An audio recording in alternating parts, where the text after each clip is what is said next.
I kind of want to go dive a little bit deeper into the diversity aspect of it. Are you familiar with the term diversity debt? Um, Yeah, yeah, can, absolutely. can you talk a little bit more about that, especially keeping it in mind at the earliest stage, but I guess just in general when company building?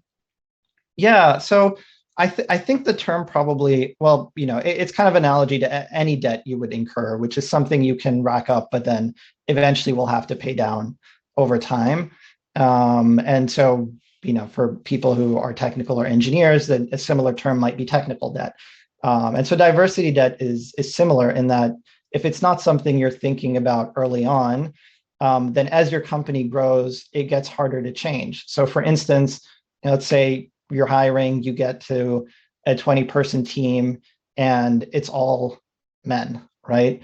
Well, then as you start trying to hire people who don't, identify as men are going to look at the team and might have hesitations about joining the company. And then that's kind of a thing you'd have to overcome because they'll be wondering, like, well, is this a company that is a good place for me to go if no one else who, if the team is so homogenous at that stage. And gender is just one dimension. There are many others where that would be the case. But as a company grows, it gets harder and harder to then pay down that debt or correct it. And so a lot of hiring managers are kind of stuck between like, well, I want to hire and grow as fast as possible. And so the easiest thing to do is just like hire the first people I can find.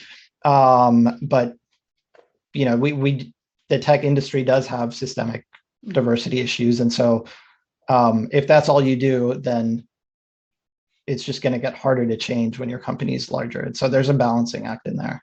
Absolutely. And kind of keeping that balance in mind when looking for people to refer to your company, would you say it's better to leverage first degree connections or maybe even second degree ones? Like, what is the best way to kind of avoid that diversity debt, but also keeping in mind that you're a small company trying to build and might not have the tools or resources to source, if not using the swarm? Yeah, I think it's so. I mean, I'll give the disclaimer that I'm not a diversity expert, and there are people in the industry who've done a lot of research on this and can probably speak to this much better than I can.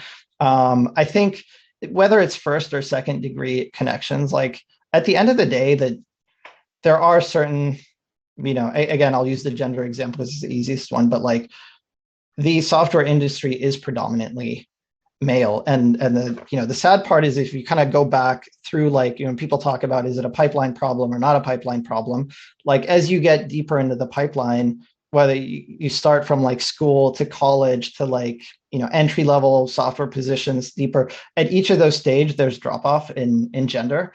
But I think at the end of the day, so there is a systemic problem in the industry that the industry has not been able to solve. And so whether you're looking at first degree connections or second degree connections, there's probably going to be a risk there. And so it's good to have some lens that you put on top of any, your entire recruiting pipeline, all channels, not just referrals, to make sure that like the mix of candidates you're engaging with and how you assess those candidates helps rather than hurts the diversity problem.